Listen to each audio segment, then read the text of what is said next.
Selamat pagi untuk semuanya. Pembelajaran PJJ kita di tanggal 17 Februari ini akan masuk kepada nilai trigonometri pada setiap kuadran. Gitu. Kemarin kita sudah membahas tentang perbandingan trigonometri. Jadi perbandingan trigonometri itu nanti dipakai untuk mencari kira-kira di kuadran mana yang dia positif atau negatif, kayak begitu ya.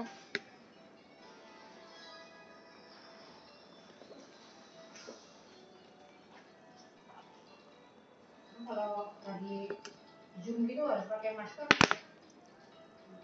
Kan nggak nyemprot ke komputer doang.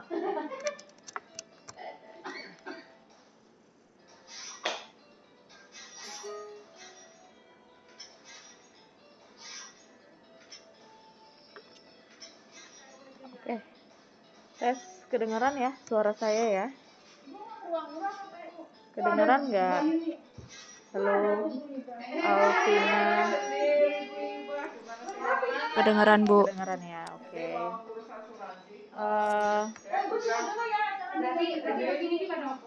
Kita masuk ke kuadran ya. Sebelum ke kuadran, kalau alfa, ada alfa. Untuk alfa yang positif itu arahnya gitu, sudutnya arahnya berlawanan dengan jarum jam, begitu ya, berlawanan jarum jam.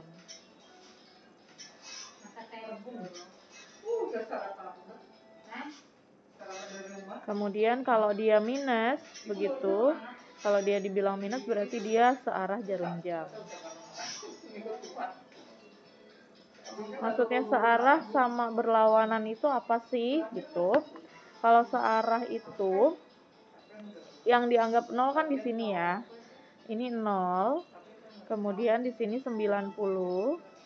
Kemudian di sini 180 derajat, di sini 270 derajat, kembali lagi ke sini adalah 360 derajat. Muter gitu ya. Muter untuk kembali ke tempat semula berarti 360 derajat.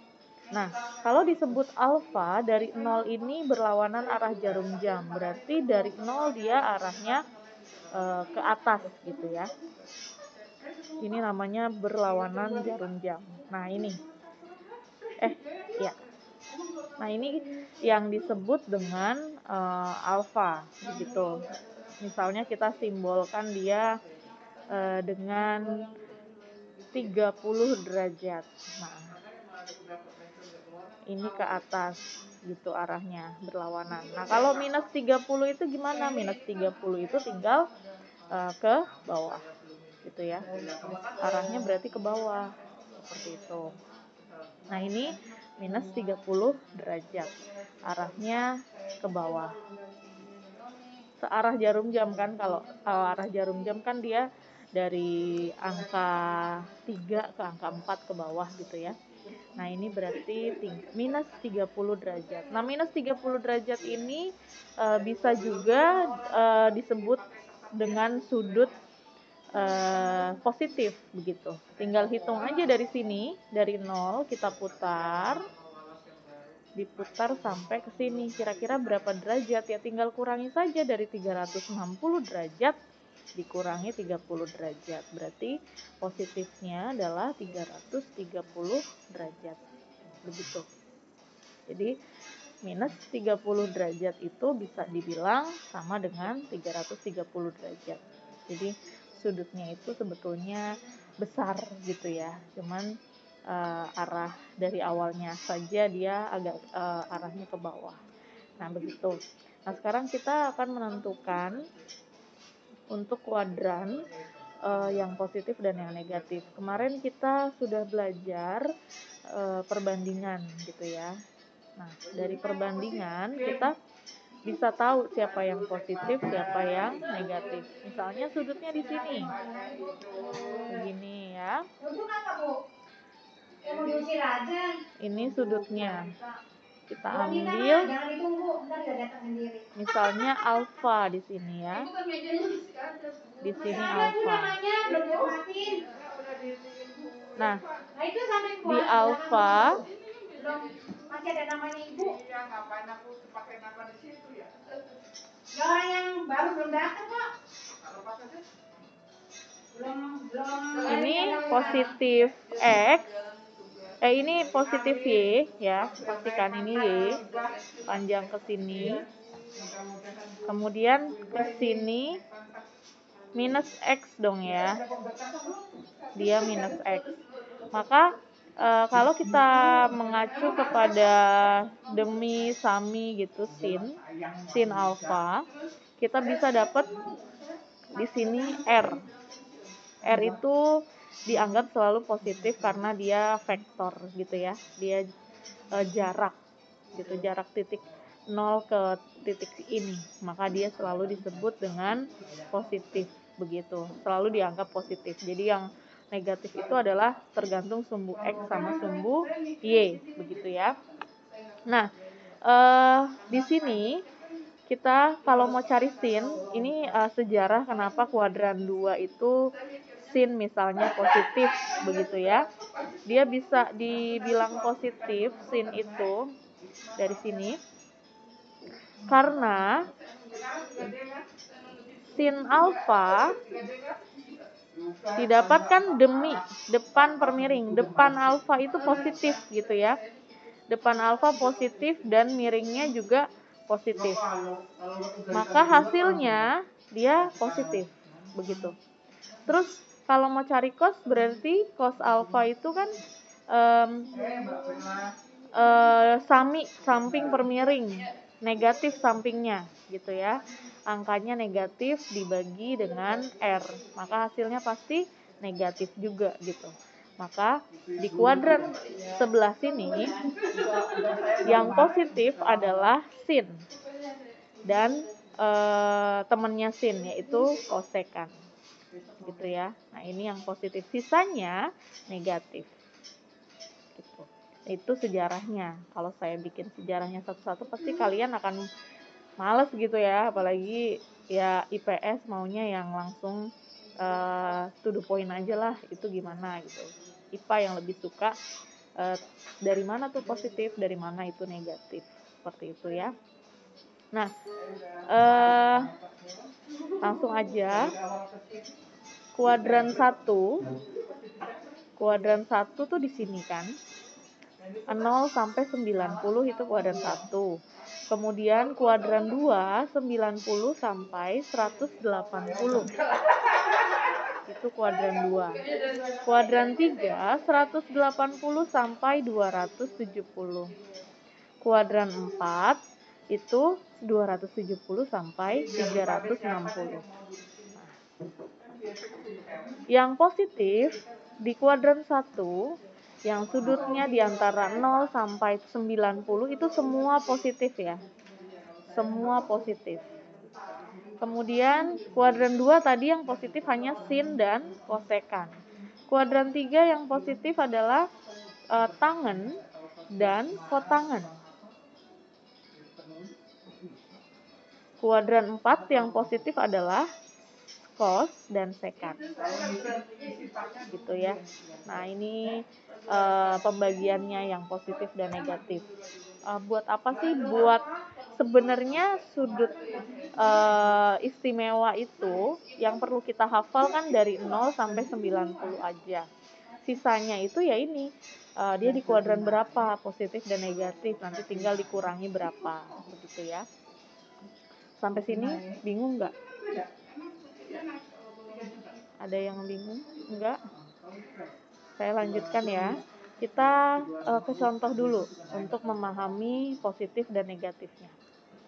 Contoh.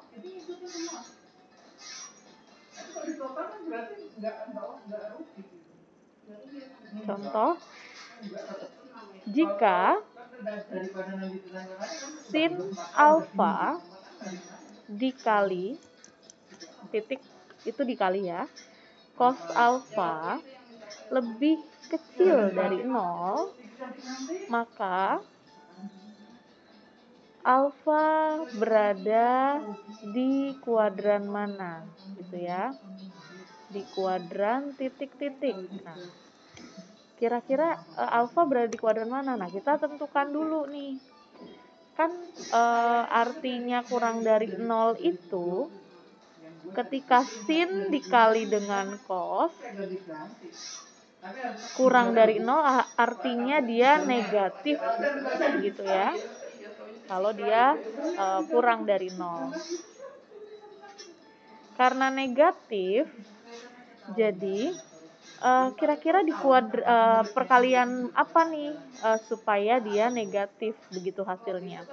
Berarti kan sin alfa dikali cos alfa sama dengan negatif.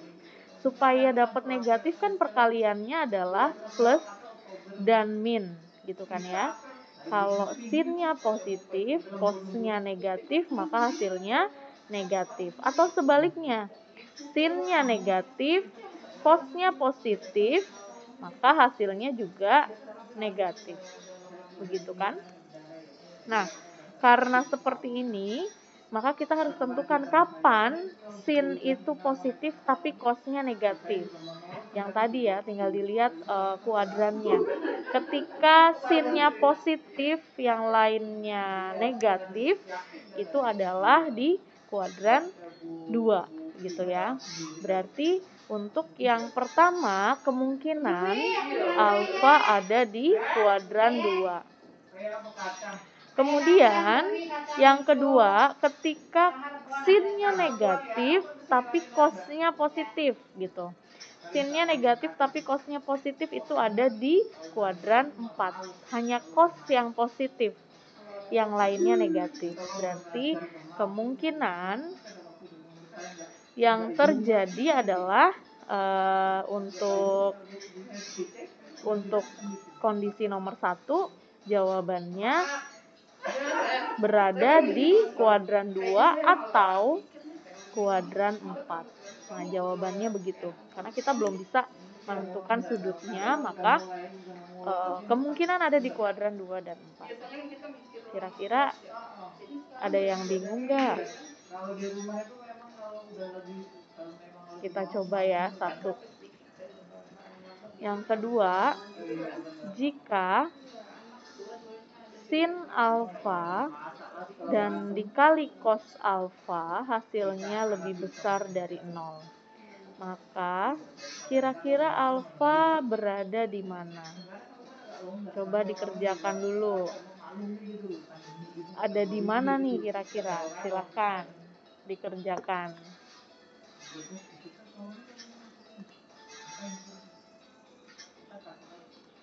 Gitu yang baru bagian doang, kirain cuma masuk yang di awal gitu lah, video gitu kertas-kertas ini. Tahunya kerantilan. Oke, betul ya. Untuk jawabannya Alvina 1 dan 3. Di sini tadi lebih besar dari 0, maka hasilnya positif begitu. Kalau positif berarti kan plus dikali plus dan min dikali min gitu ya. Jadi sama-sama positif, sama-sama negatif. Berarti tadi kan kalau sama-sama positif yang all, yaitu kuadran 1. Sama-sama negatif di kuadran 3. Betul ya, kuadran 1 dan 3 jawabannya. Semoga yang lain juga bisa paham ya. Kalau nggak paham boleh ditanyakan lewat chat begitu ya. Nah, contoh lain. Contoh lain misalkan angkanya ada nih. Sin alfa sama dengan setengah begitu. Dan alfa berada di kuadran 2. Nah, kuadran 2 pasti sinnya positif, yang lainnya negatif begitu ya. Maka nilai perbandingan dari tangan alfa berapa, begitu kan. Nah, ini kita buat segitiga biasa aja gitu ya. Segitiga biasa aja seperti kita mau ngerjain yang lain seperti itu. Ini siku-sikunya, kemudian berarti samping, depan, miring. Sin itu kan sinnya setengah. Sin alfa setengah. Depan, terus ini miring. Depan alfa adalah 1, miringnya 2, berarti ada di sini ya, sisi miring. Nah, kita sudah punya depan sama miring. Kira-kira untuk cari ini bagaimana? Misalkan kita simbolkan dengan A. Maka cari dulu A-nya, kayak biasa ya perbandingan kemarin. Akar dari 2 kuadrat dikurang 1 kuadrat. 4 dikurang 1, akar 3. Nah, kita sudah punya A itu sama dengan akar 3. Yang ditanya adalah tangen alfa. Tangen alfa karena dia berada di kuadran 2 alfanya ini, maka nilai tangen, nilai tan adalah negatif gitu ya, karena kuadran 2. Jadi bikin aja negatif di depan begitu. Kemudian sesuai dengan simbolnya yaitu desa. Gitu, depan per samping. Maka tangen alfa sama dengan minus depannya adalah 1, sampingnya adalah akar 3.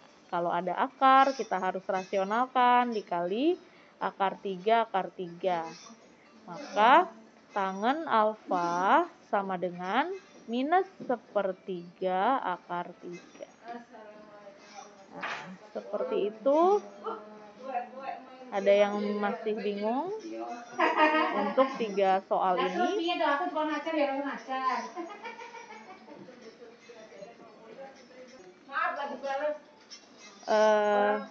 Sudut berelasi. Sudut berelasi di kuadran 1.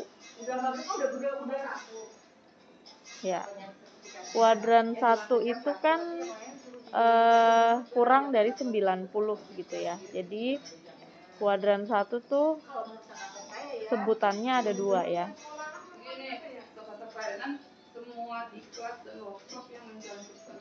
Kuadran 1 itu ada 2, yaitu alfa, sudut biasa di mana alfanya kurang dari 90 derajat.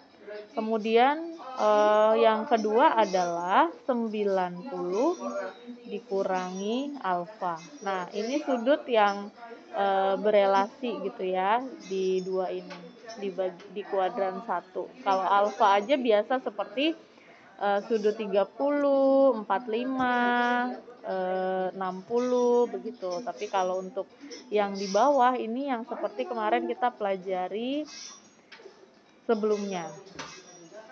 Yang kemarin terakhir dari sekolah kan apa ya? Mana ya sebelumnya? Ada simbol. Nah, ini nih. Sin alfa. Oh, ini belum ya. Belum dapat. Kemarin kalau kita punya segitiga, saya review dulu ya. Segitiga. Ini sudut lancip, di sini A, B, C begitu. Ketika di sini adalah alfa, di sini adalah beta, misalkan. Sin alfa adalah depan per miring, depannya B, miringnya C.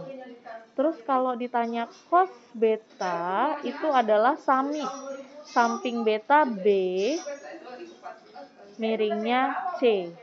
Maka bisa dikatakan sin alfa sama dengan cos beta ketika mereka sudut yang saling berhadapan dalam segitiga siku-siku gitu ya. Jadi ketika alfanya adalah 90 derajat dikurang beta, maka ini hubungannya yang bawah. Begitu ya. Hubungannya yang di bawah ini. Ini pasti sama. Contohnya begini. Sin 15 itu akan sama dengan cos 90 dikurang 15. Begitu. Jadi kalau di total sudut mereka 90, maka sin sama cos akan sama. Maka sin 15 akan sama dengan cos 75. Begitu ya. Paham kan ya? Sin 15 sama dengan cos 75. Jadi ketika kita bikin rumus gitu, sin 90 derajat min alfa itu akan sama dengan cos alfa. Yang tadi ini. Ya, itu sama dengan cos alfa. 15 sama dengan cos 75 gitu. Kalau cos 90 dikurangi alfa itu sama dengan sin alfa. Ini tadi ya. Ini alfa, ini 90 min alfa gitu.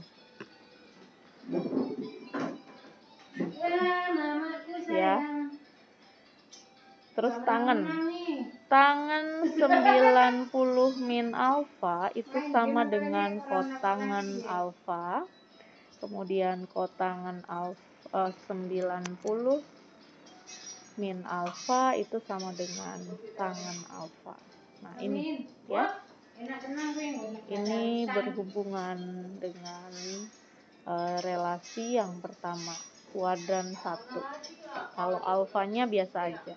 Kita ke contoh ya. Mulai pusing ya.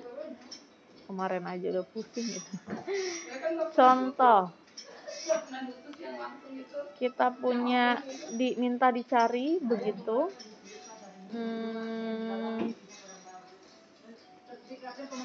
Sin 45 derajat dikali cos 12 derajat per sin 78 derajat sama cos 45 derajat. Nah, ini ada pasangannya, contohnya ya. Kita satu contoh ini nanti setelah ini kita masuk latihan. Diskusinya di grup aja kalau ada pertanyaan, karena agak berisik di sini ya.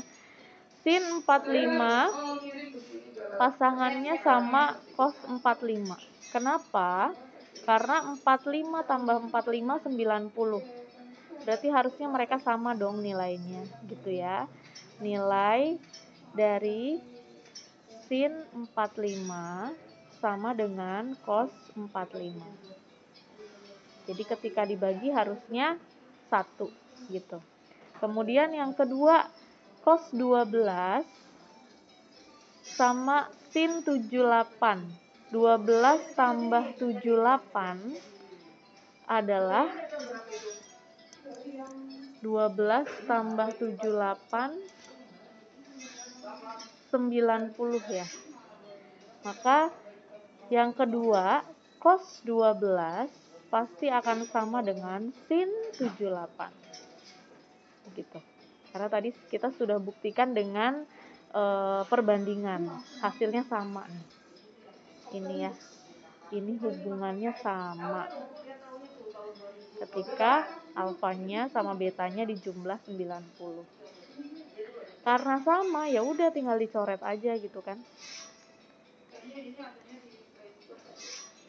Berarti kita bisa bikin sin 45 itu ya sin 45 cos 12 gitu kan. Dibagi, ini berarti bisa jadi cos 45 ini bisa jadi sin 45. Kemudian sin 78 itu adalah cos 12. Udah, hasilnya 1. begitu contohnya. Jadi sebenarnya aplikasinya itu relasi sudut ini ya menyederhanakan persamaan kayak gitu ya, menyederhanakan persamaan yang ditanyakan. Seperti itu.